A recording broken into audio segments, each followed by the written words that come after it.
Mes frères et sœurs, bonjour. Je suis content d'être avec vous et je vous invite, avant de commencer la prédication, qu'on puisse prier ensemble.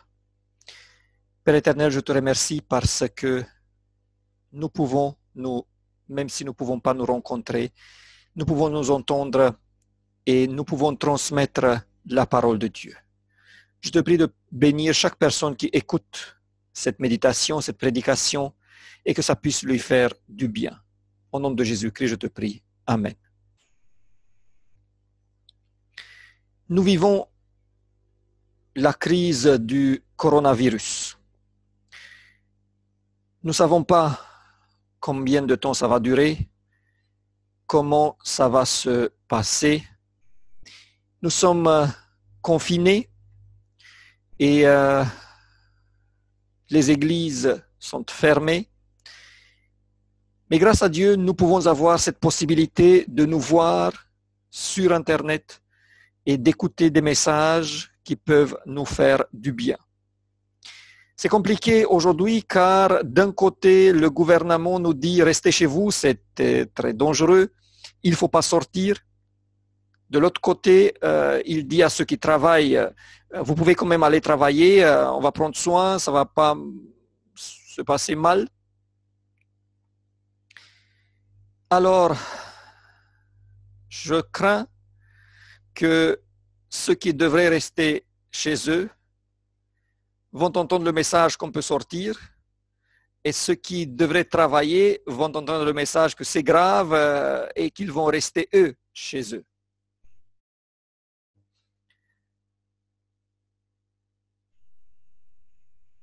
Aujourd'hui, j'aimerais vous poser une question. Comment dormez-vous pendant la crise? Comment dors-tu pendant la crise? Nous le savons probablement que la qualité de vie dépend beaucoup de la qualité de notre sommeil. Nous nous rappelons tous des moments où nous avons eu du mal à nous endormir, où nous sommes réveillés le matin au moins aussi fatigués que la veille. Je suis par exemple quelqu'un qui fonctionne seulement si j'ai eu assez de sommeil. Et comme depuis toujours, je me réveille très facilement et très souvent, je fais une grande attention pour ne pas être en manque de sommeil. Entre le repas et le repos, entre la nourriture et le sommeil, je vais toujours privilégier le sommeil. Si je suis quelque part, je teste d'abord la qualité du lit et ensuite seulement celle de la nourriture. Surtout quand nous traversons une crise, notre sommeil prend un coup. Au lieu de dormir, on tourne dans nos lits et nos pensées tournent autour du problème. J'avoue que moi-même, j'ai certaines inquiétudes qui me font beaucoup réfléchir. Je m'inquiète par rapport à la manière dont je gère moi-même en tant que pasteur ce qui se passe. N'ayant pas prévu d'avance une telle situation, je me demande si mes actions sont appropriées, suffisantes, correctes. Car si c'est Dieu qui m'a appelé, qui nous a appelés en tant que pasteurs à ce ministère, ça devrait se voir en temps de crise. Si on a des réponses et des solutions seulement pour les beaux temps, il faudrait qu'on cherche à faire autre chose. Aujourd'hui, j'aimerais voir avec vous 3 types de sommeil qu'on peut avoir dans un temps de crise. Car il y a sommeil et sommeil. Et vous allez voir qu'il peut y avoir un lien entre notre sommeil et ce qui se passe autour de nous, entre le sommeil physique et la situation religieuse dans laquelle nous sommes. Alors, premièrement, je vous invite à discuter du sommeil de Jonas. le sommeil de Jonas. Je vous invite à voir, à regarder avec moi, à lire Jonas, chapitre 1er, le verset 5. Jonas descendit au fond du navire, se coucha et s'endormit profondément. Jonas a un bon sommeil, un sommeil qui est sain, qui est profond. Il ne se réveille pas à chaque bruit.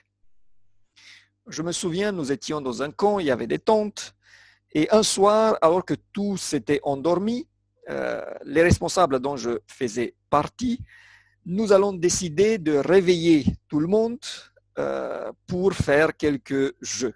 Alors nous avons pris des couvercles en métal, des louches pour frapper dessus, une trompette, des sifflets, et nous avons fait un bruit d'enfer.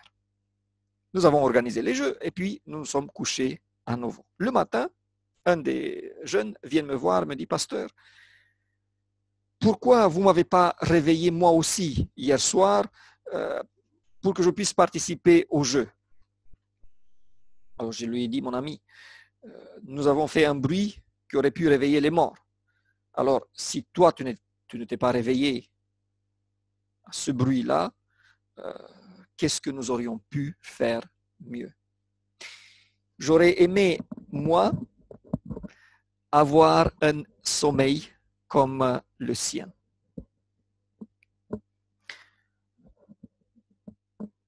Ceux qui dorment profondément doivent être heureux. Et du point de vue de la santé, c'est quelque chose d'excellent.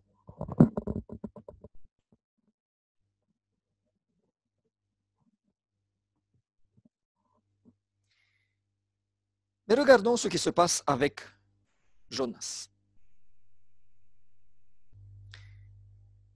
Le verset 6, chapitre 1er, le verset 6. Le pilote s'approcha de lui et lui dit, « Pourquoi dors-tu » Jonas dort profondément. Il est sur un bateau qui bouge, il y a du bruit, et en plus, c'est l'orage. Vous pouvez vous imaginer comment ça se passe. Et lui, il n'entend rien. Son sommeil est à envier. Mais quelqu'un vient le réveiller. Et je m'imagine qu'il a dû le secouer fortement. Et lui demande, lui reproche plutôt, « Pourquoi dors-tu » Ce qui est sous-entendu est qu'il n'aurait pas dû dormir, que son sommeil à ce moment précis pose problème. Alors le sommeil de Jonas n'est pas bon. Pourquoi? Parce qu'il était sur un bateau, parce qu'il y a de l'orage, parce que les autres sont debout en train de travailler, parce qu'il était prophète. Nous apprenons la raison pour laquelle le sommeil de Jonas pose problème si on lit les premiers versets du livre de Jonas. Jonas 1, 1 à 3. La parole de l'Éternel fut adressée à Jonas, fils d'Amittai, en ces mots. Lève-toi, va à Ninive, la grande ville, et crie contre elle, car sa méchanceté est montée jusqu'à moi. Et Jonas se leva pour s'enfuir à Tarsis, loin de la face de l'Éternel. Il descendit à Jaffo et il trouva un navire qui allait à Tarsis. Il paya le prix du transport et s'embarqua pour aller avec les passagers à Tarsis, loin de la face de l'Éternel. Jonas va dans la direction opposée à celle que Dieu lui indique. Quand Dieu me demande une chose et moi je fais le contraire, alors ce n'est pas du tout bien que je dors. Et quand je vais dans la direction contraire de ce que Dieu me demande et qu'il y a l'orage, quand ces deux sont combinés, dormir mène au désastre. Et plus je dors profondément, plus dangereux c'est. Quelle est la direction de nos vies? Quelle est la direction de ta vie? Allons-nous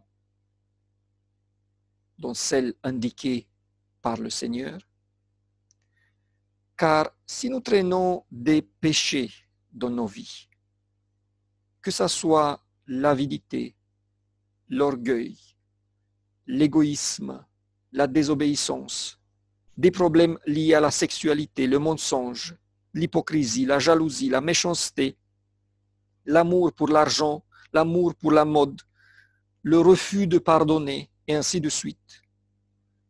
Dormir tranquillement dans ce cas-là, ça pose problème.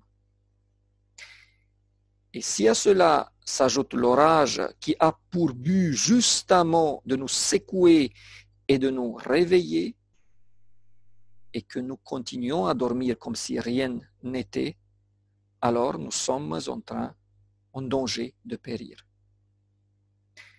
Nous vivons un temps de crise. Le vent souffle fort. L'orage pourrait encore s'intensifier. Alors, profitons pour nous poser sérieusement cette question. Est-ce qu'il y a dans ma vie quelque chose que je dois absolument réparer? Est-ce que je traîne des péchés, des faiblesses de caractère, peut-être déjà depuis longtemps, sans avoir commencé une lutte sérieuse? Dans ce cas-là, s'il vous plaît, prenons ces choses à bras le corps.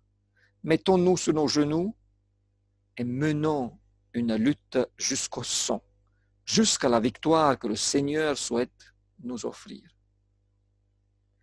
Si nous ne sommes pas des disciples, mais que des chrétiens tièdes, c'est le moment de faire un changement. Si nous avons des ressentiments envers quelqu'un, des relations qui ne sont pas en ordre, c'est le temps de la réconciliation et du pardon. C'est le temps de s'unir. Peut-être que le Seigneur a pensé aussi à moi et à toi au moment où il a permis à cette crise de venir.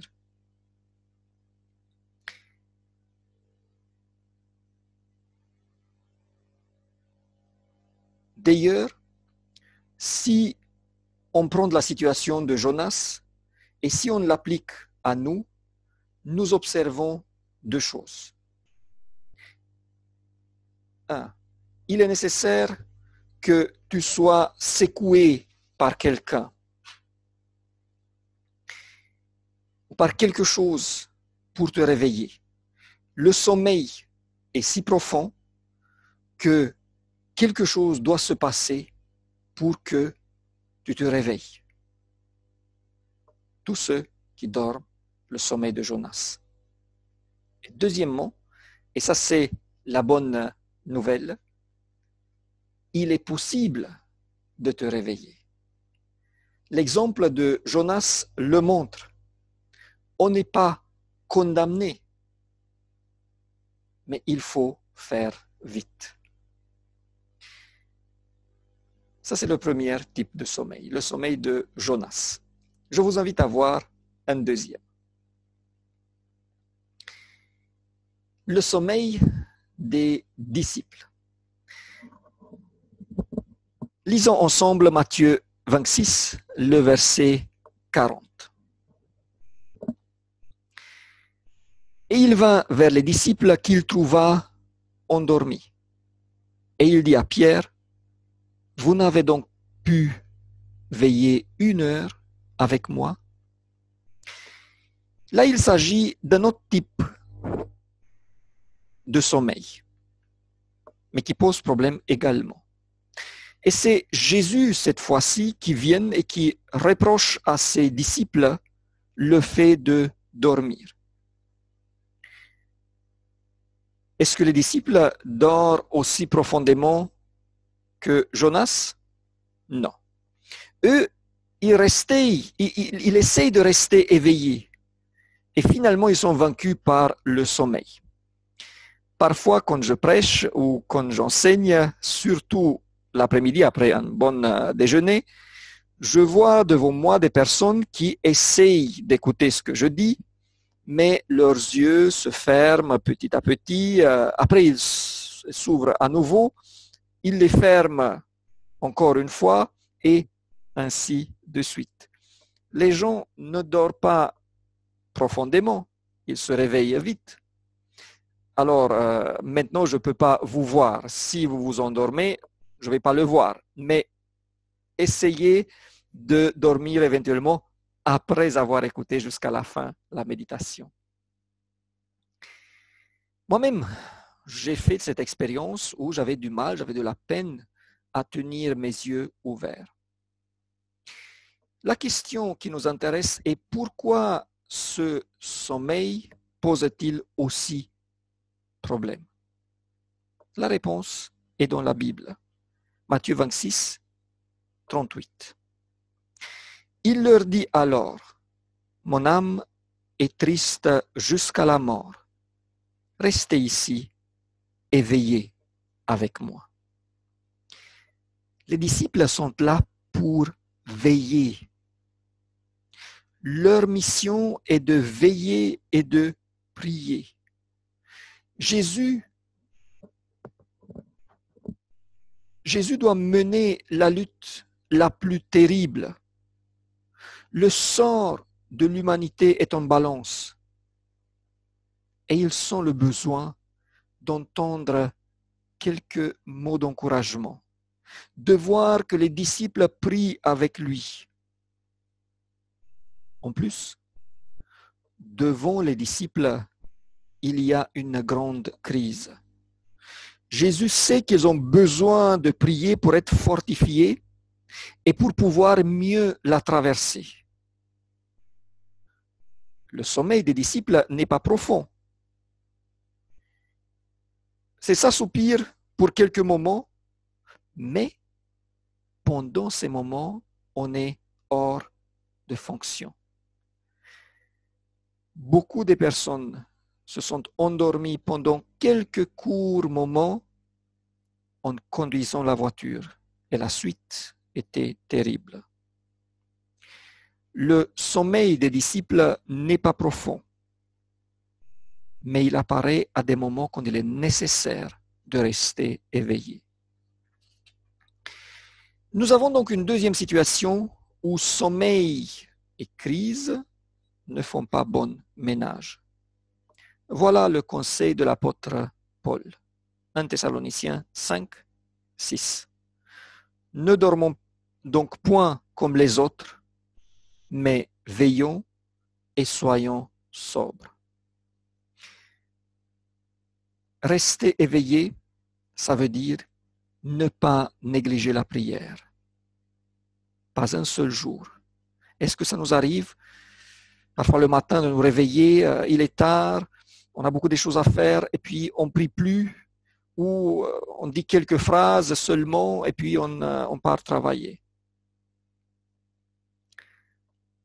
Rester éveillé veut dire aussi de faire attention à ne pas être surpris par la tentation, quelle que soit la nature de celle-ci. Ça veut dire de ne pas se permettre des petits écarts avec la honnêteté, l'intégrité, la vérité. Aussi, de faire attention à ce qu'on appelle les petites choses. Ça veut dire aussi de ne pas laisser encombrer nos esprits avec ce qui peut endormir la conscience et le discernement. Ça peut être la télé, l'Internet, smartphone, des films, des jeux, certains livres, une certaine musique. Au volant de nos vies, un petit moment d'assoupissement pourrait provoquer de gros dégâts. Jésus a réveillé les disciples, mais ils ont perdu l'occasion précieuse pour se préparer pour la suite. Alors, si nous sentons une grande fatigue dans nos vies spirituelles, il est temps de resserrer les liens avec Christ, de lui demander la capacité de résister. Les disciples auraient dû redoubler la vigilance alors que la crise, dont Jésus les a avertis, approchait. La crise que nous traversons aujourd'hui doit nous amener à être plus sérieux dans notre relation avec Dieu, plus engagés dans son œuvre et dans l'essai de devenir un vrai disciple, plus sérieux dans la résolution des conflits dans lesquels nous sommes impliqués, dans la réconciliation, le pardon, plus sérieux dans la concentration et la préparation au retour, pour le retour de Jésus. Ça, c'est le deuxième type de sommeil. On va passer maintenant au troisième. Un troisième type de sommeil, toujours en lien avec la crise. La Bible dit à un certain moment, et lui, il dormait. Est-ce que vous pouvez deviner de qui il s'agit? Lui, il dormait. Alors, je vais vous donner quelques indices. Il y a un orage, il y a un bateau qui est en train d'être submergé par les vagues, des personnes qui se battent pour le sauver et quelqu'un qui dort profondément.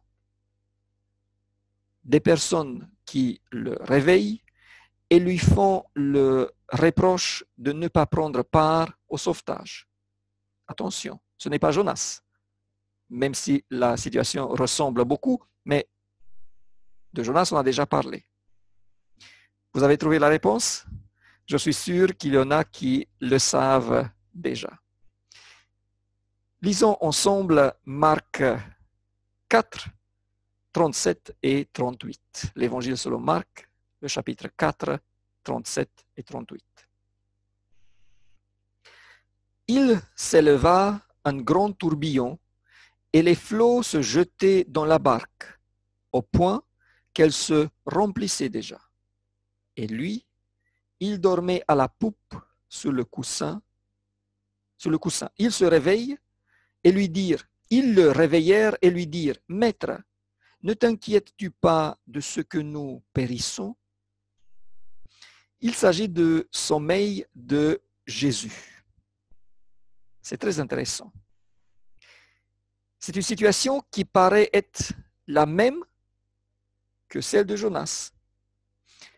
Mais la grande différence apparaît à ce moment quand cette fois-ci sont repris ce qui réveille la personne qui dort. Marc 4, le verset 40. Puis il leur dit, pourquoi avez-vous ainsi peur? Comment n'avez-vous point de foi? Nous vivons une forte crise, disent les disciples. Et Jésus, lui, il dort sans aucun souci. Comment est le sommeil de Jésus? Il est au moins si profond que celui de Jonas. Car vous pouvez vous imaginer que pendant un orage, une barque est beaucoup plus secouée qu'un bateau.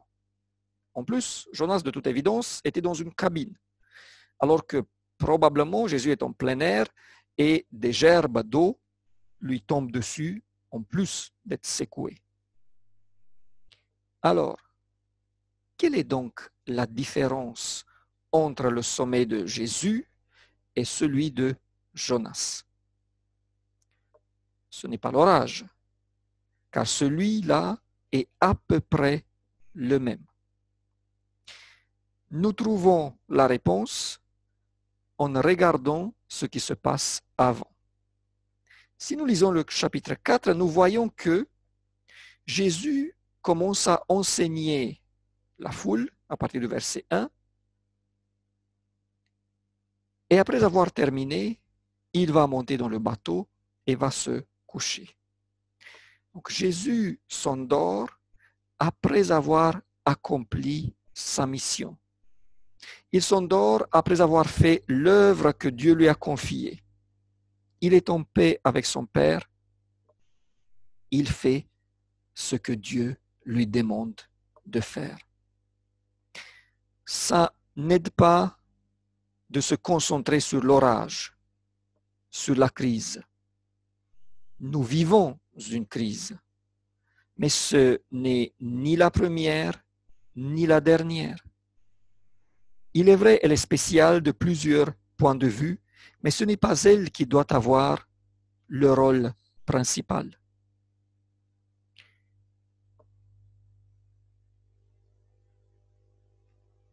Et la question ne doit pas être combien va durer la crise, si elle va être dure ou pas, mais est-ce que moi je suis sur le chemin du Seigneur? Est-ce que je suis en paix avec lui? C'est là la différence entre le sommeil de Jonas et celui de Jésus.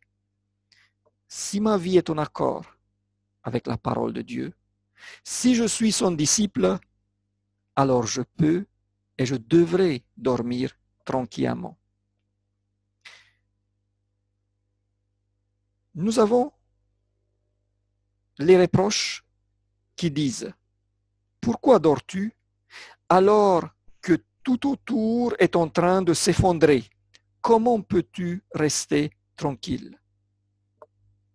Et Jésus répond « Pourquoi avez-vous peur? Ayez plus de foi. » Pourquoi avez-vous peur alors que vous êtes mes disciples et que je suis avec vous? Jésus ne met pas en cause le fait que l'on réveille alors qu'il est fatigué. Il ne pense pas à lui-même. Mais il demande à ses disciples d'avoir confiance en lui, d'avoir de la foi, de ne pas permettre à la peur de les submerger. Alors mes frères et sœurs, ce qui doit m'intéresser aujourd'hui n'est pas donc combien de temps la crise va durer, si elle va s'intensifier ou pas, combien je vais souffrir. Comme je l'ai dit déjà, des crises, il y en avait plus grandes que celles que nous vivons aujourd'hui. Je me rappelle que ma mère m'a raconté comment pendant la Deuxième Guerre mondiale, ils étaient à Bucarest. Il y avait des bombes qui tombaient, les Alliés venaient bombarder la ville de Bucarest, et comme ils descendaient dans les abris, et comme certaines personnes décédaient à cause de ces bombes. Je me souviens aussi des pénuries. J'ai vécu en Roumanie et à un certain moment, on ne trouvait pas de quoi acheter. Il fallait faire la queue, les choses étaient rationalisées. C'était assez compliqué. Et je vous assure, cette crise-là n'est pas la plus grande. Il y aura encore des choses qui vont venir. Justement, elle est là pour qu'on puisse voir ce qu'il faut changer, pour qu'on puisse se préparer pour le futur. Donc, la question n'est pas sur la crise, mais la question est, est-ce que j'ai assez fait pour soigner ma relation avec Jésus? Est-ce que ma vie est en accord avec lui? Est-ce que je suis en train de bien accomplir la mission qu'il m'a confiée? Est-ce que ma vie va-t-elle dans la bonne direction? Si la réponse à ces questions est oui, alors nous pouvons avoir l'esprit tranquille, nous pouvons aller au lit le soir et déposer nos fardeaux aux pieds du Maître, et nous pouvons profiter de la nuit pour bien nous reposer. Ce que je souhaite pour vous et pour moi est que nous puissions dormir le sommeil de Jésus, que nous mettons nos vies en accord avec lui, que ce soit lui qui tienne le gouvernail, qui donne la direction. Et ensuite, le soir, nous pouvons tout mettre entre ses mains et avoir un sommeil revigorant. John Wesley est en train de traverser l'océan. Il est sur un bateau, il y a l'orage et il a peur de mourir. Et sur le même bateau, il y a un groupe de personnes et Wesley remarque que ces personnes-là ont la paix, ils chantent, ils prient. Et une fois que le danger est passé, il va leur demander, mais qui êtes-vous? Comment se fait-il que vous n'avez pas eu peur? Ces gens-là, qui sont des protestants, ce sont des frères moraves, lui racontent qu'ils sont en lien avec Jésus, qu'ils ont mis la confiance en lui. Et cette expérience marque beaucoup John Wesley et a un impact important pour celui qui va devenir un grand homme, un grand évangéliste. Mes frères et sœurs, si nous dormons aujourd'hui le sommeil de Jonas,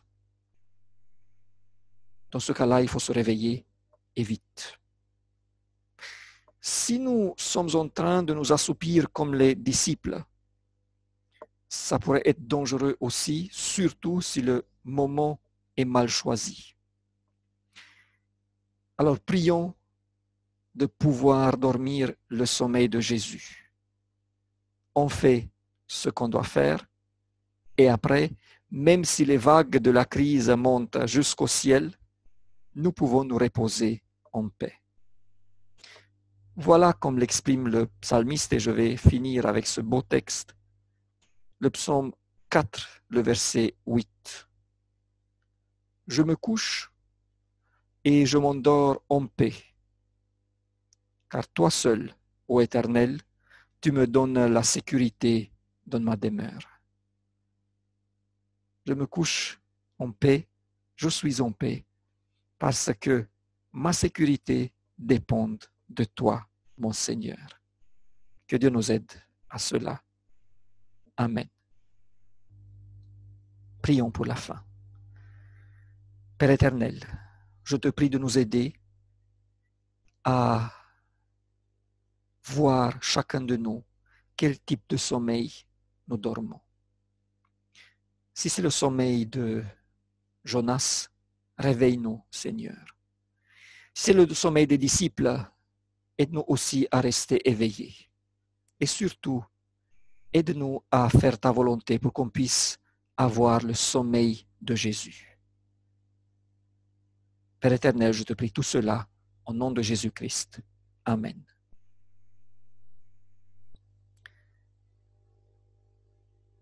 Que la grâce de notre Seigneur Jésus-Christ, l'amour de Dieu et la communion du Saint-Esprit soient avec vous tous. Amen.